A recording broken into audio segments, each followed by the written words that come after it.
how do we build a brand that's really connecting in a very direct, empathetic way with customer needs and has a degree of aspiration around it where you're not just like shooting the finger to the man, but you stand for something different than the traditional category. There are many different ways to build challenger brands and different narratives around them. But to me, the real magic starts with understanding your mission and values and the animating purpose that brings people into the company. And then how do you connect that to the brand in the marketplace in a very authentic, very vulnerable way? Here's why we're here. Here's what we care about. Welcome to the Incremental Marketer, a content series where we meet with top marketing executives and leaders across industries to help you drive growth in your business.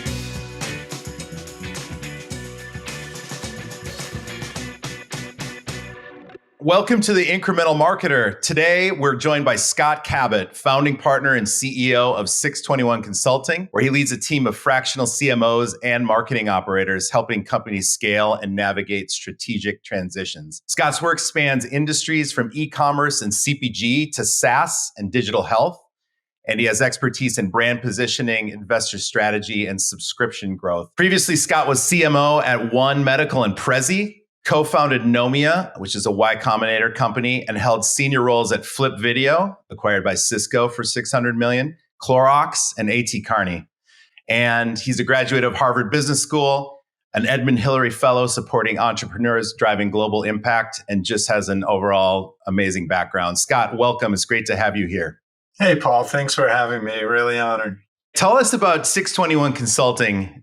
I know we've worked together on PE and digital transformation.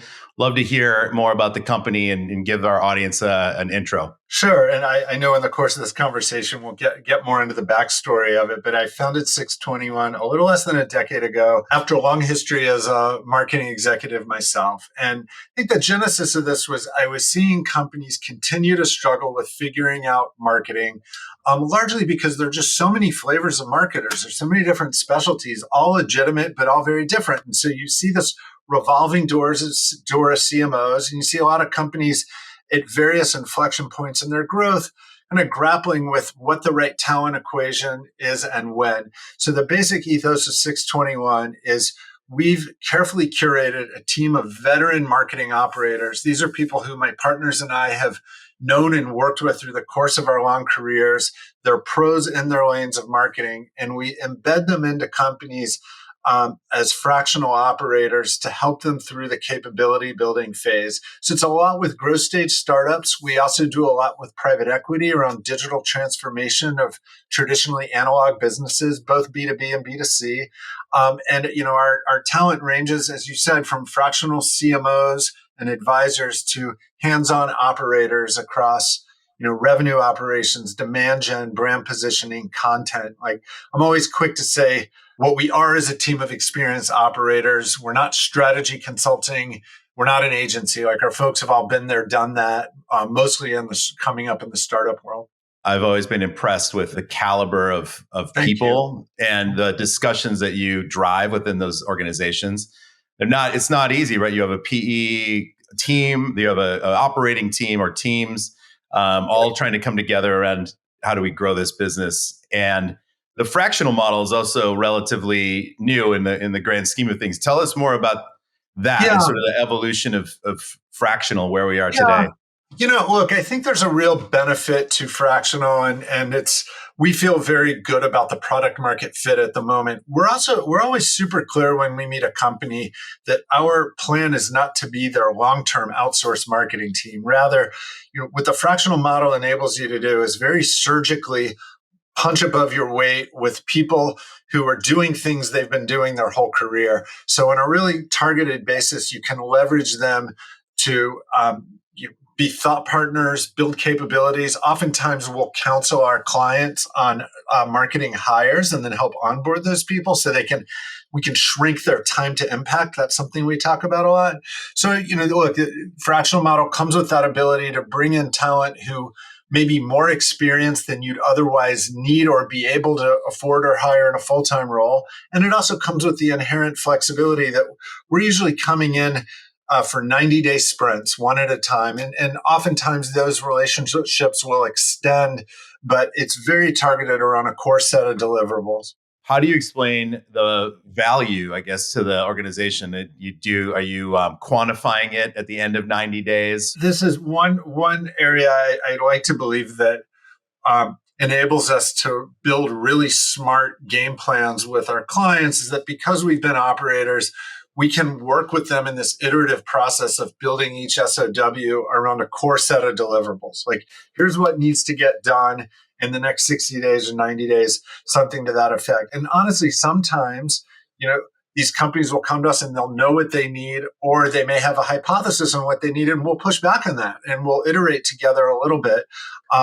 We're big believers in putting good, and this is why I love the thesis of your incremental marketer idea. Even with big ideas, you need to have really good, agile process around experimentation, iteration. And part of our job is to start to instill in these companies the confidence that they're building a machine that's scalable with unit economics that will work and a brand that will stand out and all that comes with that. That's great. Let's talk about the path that led you to the 621, founding 621. As a marketer yourself, and you've led these iconic brands like Flip Video, which, by the way, is the device I took all of the video of my kids' first steps back in Glendale, California, in the early days. So it's really one of those iconic brands in my mind, obviously. And One Medical, Prezi, all of these. Now you're running this community. Kind of what prompted the switch, and what was the journey that got you there? Yeah, well, look, I'd say the Flip experience really informed a lot of my thinking around that. I then took with me in my subsequent executive roles. And for me, it was always living at this intersection of three things: building a likable brand in an unlikable category. That's a common thread through Flip, Prezi, One Medical. Scalable unit economics, and figuring out the marketing talent equation. So I had a lot of experience with that as an operator. And, I started dabbling. I was in between roles. I'd been programmed to grow up and be a CMO, and I was kind of assuming I'd go do that again. I had real tight criteria around mission, values, and the marketing role. And I started doing some fractional work in the meantime myself, a lot of times for Series A, Series B startups. Sometimes I'd be doing the kind of hands-on fractional head of marketing. Other times I'd be an advisor and coach to a new marketing leader. And I started to find that the pattern recognition was really stimulating. All these companies had needs, and I started to pull people in as kind of subs to do some of the hands-on heavy lifting around project work. And that kind of progressively grew into this idea that, hey, I think there's really something here. And look, I love the relational part of this. I've cultivated relationships with lots of great marketers. And, I've found it very stimulating to be able to go into companies and find ways that our team can help. And I don't think it's a surprise that a lot of marketers find that they've identified a superpower they have within the marketing mix, but they haven't gotten to spend enough time doing that in their traditional roles. And so what really animates my partners and me is the opportunity to really enable them to unleash that, to build a career doing what you do best all the time. Scott, you mentioned pattern recognition. It's just, and I know from your background, you have B2B and B2C experience in both worlds. How similar are they? What is the pattern similarities, and where are they different? I love this question. And, we're pretty evenly split between the two. I mean, honestly, Paul, we'll work with companies ranging from private equity owned industrial, hardcore B2B tech to, consumer residential services, health tech, e-commerce, CPG, that kind of thing. One of my theories on this is that I think the world's gotten a little too over-rotated on B2B and B2C being mutually exclusive. Mm-hmm. And while there are different go-to-market motions in each case, if you did a Venn diagram of the two, there's a lot of overlap. And I'm firmly of the belief that B2C companies really benefit from B2B DNA. For instance, when you think about lead nurture and life cycle and conversion and, long-term relationships with customers. And equally, B2B companies oftentimes benefit from what B2C folks do well in terms of really, even if you're selling to a business, you still have individual personas and stakeholders, and your ability to really connect with them on an empathetic level and design your value prop around what they need is really impactful. So look, we deal in both, and I'm not here to say they're the same, but I do think there are areas where each benefits some from the traditional lens of the other. That makes sense. I wrote a blog post on that a couple of years ago. Well, speaking of, I've read your blog. I'm a subscriber to your blog. Highly encourage everyone to join and follow 621 Consulting. So you've written these lessons about your lessons from other leaders. And is there a particular leader or mentor that he or she has been particularly impactful, or is it a great question. Body of leaders that have impacted your work? Well, two things. First of all, I will say that I feel so blessed that I had the opportunity a couple of years ago to hire one of my old mentors, the guy who hired me to work on Flip, Simon Fleming Wood, who's been a longtime CMO, first CMO at Pandora, Hippo Insurance, bunch of companies. He works for 621 now, and he's a good friend of 20 plus years, so I feel really lucky on that. If I were to be totally honest, I think when I was a CMO, there were times where I didn't sleep very well. I would wake up in the middle of the night thinking about who am I letting down, whether it's my team, my CEO, my board, my executive peers. It just I always felt like I was back on my heels. And one of the things in my own sort of career journey that really helped me was probably 5 years ago or so, I got introduced to the Stoic philosophers. I was in a book club where we read Seneca. A friend gave me Ryan Holiday's Daily Stoic, which is part of my daily ritual. I read it every morning. I think this is year 4, year 5. And one of the core principles behind all that is, sounds so simple, but just the serenity prayer, basically accepting what can I control and what can't I, and learning to let go a little bit of all the agita about what you can't control. And so that's something I preach to my kids. It's something I try to remind myself of every day. So I highly recommend, Marcus Aurelius, Seneca, or try the Ryan Holiday's Daily Stoic. It's very accessible. I totally hear you. And there's just no end to the CMO role as we see it from what you could possibly be doing at any given moment. Manufacturing is kind of very clear, production, finance, everything in marketing has no limits, right? Fundamentally. And it's usually the thing that's supposed to change the organization for the better. So I can see where you need that. Well, and look, I think I'm not here to say that everything we're talking about is exclusive to marketing, but I would say there in some areas where these themes are more, or I believe very pronounced in marketing, it's that, look, there's a lot of ambiguity. There's rarely one right answer. And when you're talking about the way you manifest the mission and value and purpose and value proposition of a company to the public, you have a lot of employees who have very passionate feelings about that. And part of the job of as a good CMO is to honor that and also figure out how to lead from the front in a way that's great for the business. All right. We need to get your reading list in the show notes. Okay. So talk to us about challenger brands. What is a challenger brand? And you've built these brands from scratch. What are the key ingredients that go into that? So having grown up at Clorox, where we owned brands that were really like always number one or number two in their category and had been that way for decades. When I then went to launch what we turned into Flip, and this started with like, hey, we're going to run a test market. We got to figure out what to name this thing. What's the story we're going to tell the press and retailers and everyone else? And a lot of the ethos behind that and how we competed with at the time was like big hardware tech, Sony, Samsung, established players. We're this fledgling startup. Was how do we build a brand that's really connecting in a very direct, empathetic way with customer needs, and has a degree of aspiration around it, where you're not just like shooting the finger to the man, but you stand for something different than the traditional category.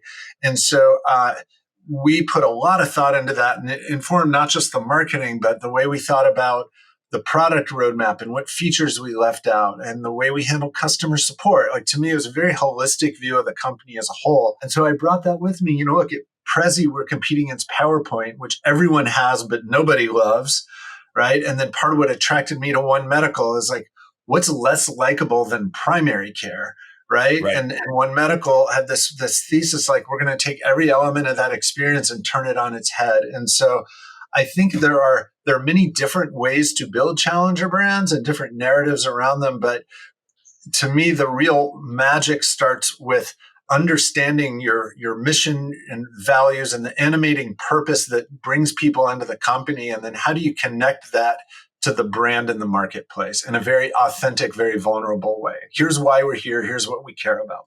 That's great. That's great. And so you've seen companies build, their first marketing teams, and you've helped them. Right. What are some of the biggest mistakes you see companies make? And when you're a fractional leader in particular, what are the pitfalls you're looking out for? It's a good question. I'd say two that come to mind right out of the gate are, look, it's tricky particularly for startups, when you've had some success, we raised some funding on this promise of ubiquity. Like, we're going to dominate the world. Everyone is going to want this thing we have.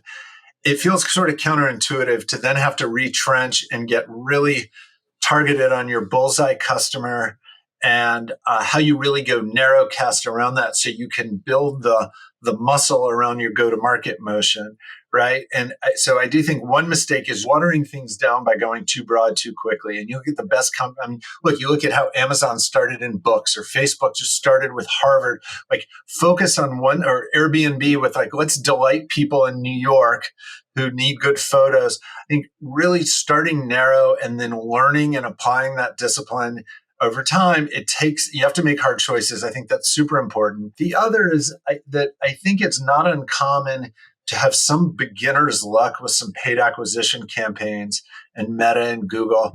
And those are an important part of the marketing mix. I don't want to discount those. But the risk is, if you decide that that's the sum total of what you do in marketing and you don't really invest in building an organic flywheel and diversifying your channels. And look, you see this because we work with you and your team at Slingwave. Like, when you see it in the analytics, you will hit diminishing returns on that. So thinking about, running those experiments and seeing what works, but also building for the long term in parallel becomes super important. You opened up a topic of near and dear to all of the discussions that we have, today, is really that brand investment. How do I quantify it? Right. Especially since the lag effects of it are very meaningful, right? So how has your practice to date quantified that brand impact? Right. If you can, is it quantifiable? Look, I think everyone's looking for science on that one. There always will be some art in it. I will say the most important thing I can say philosophically, and I'm really passionate about this, I live this as an operator, and it's endemic to how we operate as 621. We don't ever want to see a company in a position where you have to push all your chips on the table, cross your fingers, and just hope everything works out, because those can be real existential bets when it comes to your marketing budget. So I think part of the way we see our job in that, when we embed into companies, is how do we help them de-risk those moves by running experiments along the way, different audiences, messages, challenge, go-to-market models, so that you get to the point where, when it comes time to ante up or to raise another round of funding or make a bigger investment, you've got a hell of a lot of confidence that we know what we're doing and we're pouring that investment into what's now a well-oiled machine. And I should say, by the way, this ties to your earlier question about mistakes.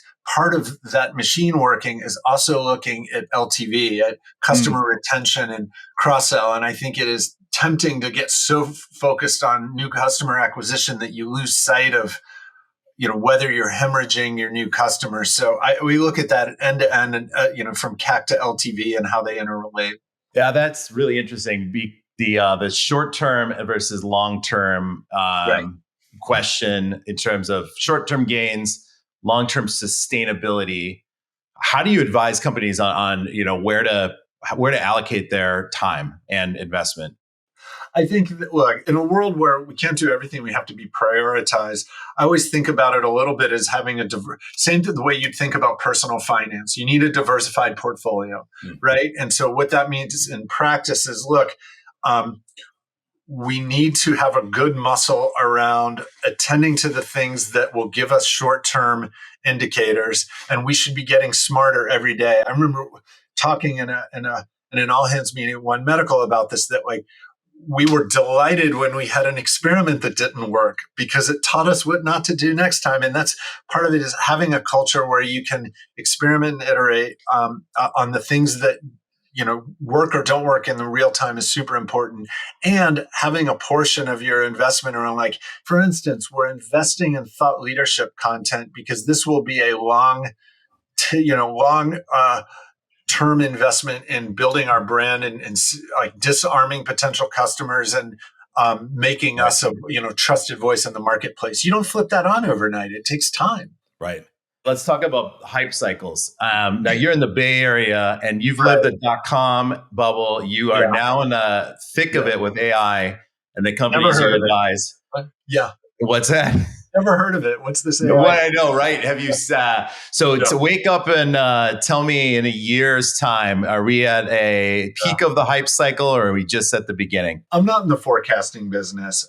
We talk about this a lot in our team, and we're deep into, we've got our folks on the front line doing a lot of interesting things with AI, and we set up these mechanisms to share ideas and talk about them. We're going to start to put out some content on our points of view on that. We talk a lot about, like, there's part of this that feels like 1999, which was when I moved to the Bay Area. There's a part of it that feels a little like 2007 when the iPhone launched. And I think you're right that with that comes a recognition that, and I think we can hold both of these ideas together at once. Like, yes, this is going to be massively disruptive. And let's talk in a second some about, some of the areas where I think it's already being disruptive and helpful. And I think there's some hype around it. And, you're going to see a number of companies that kind of are wrapping what they do in an AI name that doesn't really have a value prop around it. So I think you will see some elements crash to the ground. But I do err on the side of believing that this will be transformative in really exciting ways. And the way we think about this is like, I don't think we're anywhere close to where you won't have marketers because AI will do it all. But I think we're already in an era where it's fundamental that marketing organizations embrace the idea of having AI-enabled marketers who really know how to incorporate it in their work, but also put guardrails around it, spot the hallucinations, which can be very risky, and recognize areas where AI can give you answers and point solutions, but may not be the best solution in kind of the macro level integration, cross-channel questions, that kind of thing. There was that MIT research that just came out this summer around the adoption of AI is lagging where we were hoping in large organizations in particular. It's essentially, the promise is there, but organizations are having a hard time adopting it and retrenching to previous habits.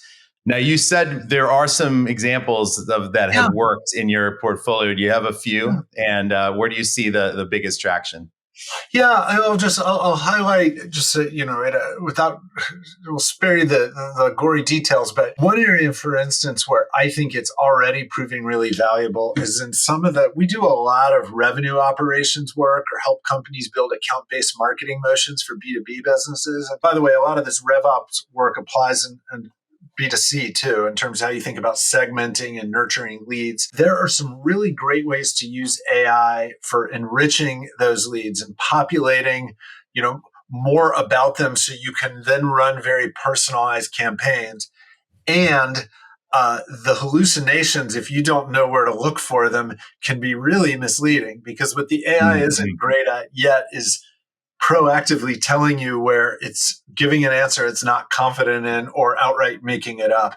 So, I think what we found is it's very valuable in automating some work that can be very tedious, but you also need experienced hands to put some checks and balances against it to flag where it's not confident.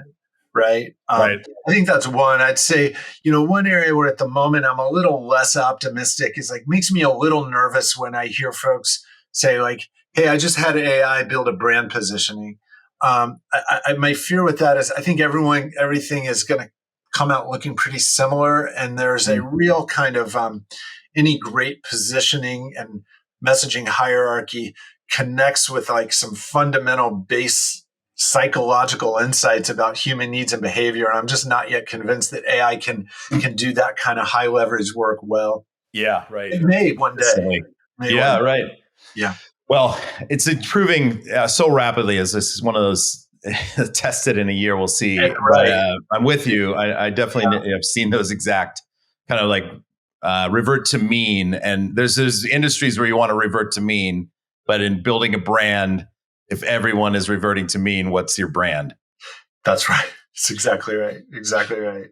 You're, and it is like, to your point, one thing I find intellectually fascinating with this is it's really hard for our human brains to comprehend the exponential rate at which it's getting smarter. Right? It's just like you and I are having this conversation now. 2 weeks from now, it's a very different conversation, but it also is what makes this interesting. And frankly, I feel bold, at least within our business, that it supports. It can be a real enabler of the sort of work we're already doing, and we're fully embracing that. Let's talk about AI tooling. Just a couple of practical tips for the audience. What are you using right now? What is your organization using right now? What are you testing? What do you think is interesting? Yeah, it's interesting. In terms of what I've been using personally, I've been at this interesting inflection point, even just in the last couple of weeks. We had been using Fathom to video and transcribe our Zoom calls. Our business is almost entirely over Zoom.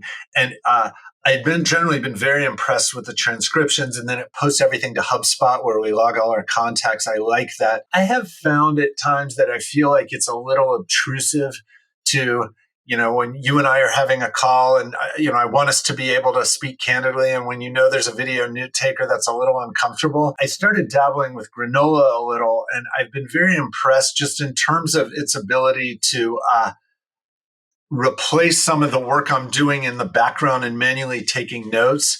Like it captures them. And then I've been really impressed with how you can query it and use AI to ask questions of what was in that transcription. So I'm intrigued by that, and we're kind of figuring out that also links to HubSpot, which is attractive to me. So we're figuring out what our internal tooling is for the future.